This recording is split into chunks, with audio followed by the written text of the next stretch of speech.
I am turning 54 soon. And like most of us, if we just look at today's medicine, someone my age has much fewer days ahead than behind them. And these days ahead do not look very bright for someone in their 50s, and certainly for someone in their 60s, 70s, and 80s.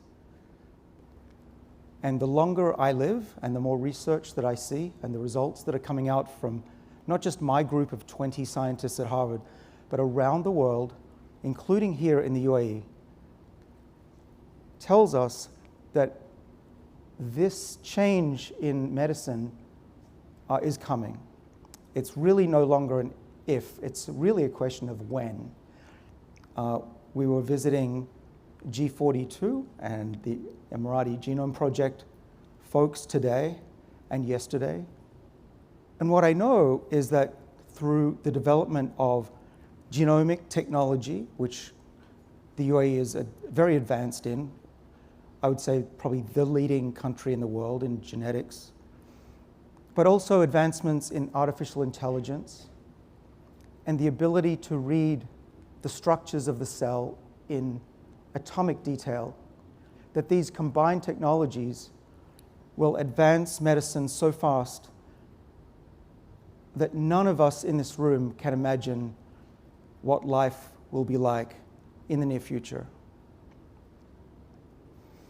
I'm also here to tell you that there's been a really remarkable discovery made by one of my students, actually, Wencheng Liu.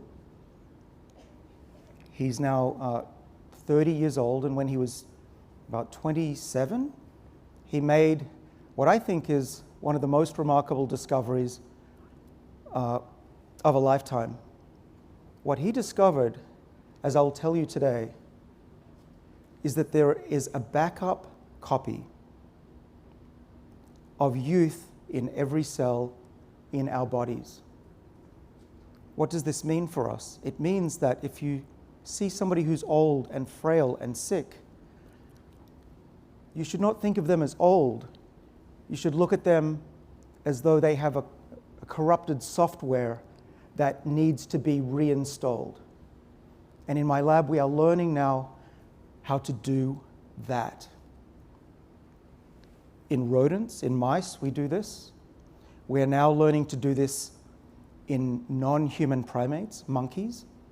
And the next step, in the next 2 years, if all goes well, we will treat our first patient for age reversal and cure an incurable disease. In this case, it will be blindness.